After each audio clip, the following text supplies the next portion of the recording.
بسم اللہ الرحمن الرحیم۔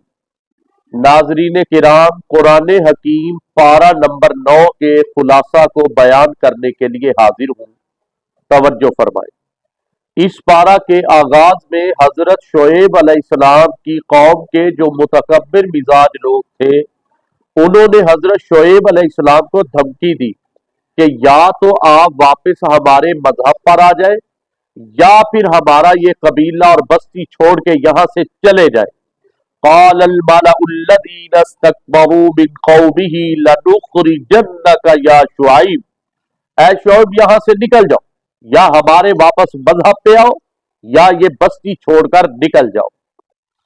اس کے بعد اللہ پاک نے اپنا ایک قانون بیان کیا ہے، وَمَا أَرْسَلْنَا فِي قَرْيَةٍ مِّن نَّبِيٍّ إِلَّا أَخَذْنَا أَهْلَهَا بِالْبَأْسَاءِ وَالضَّرَّاءِ۔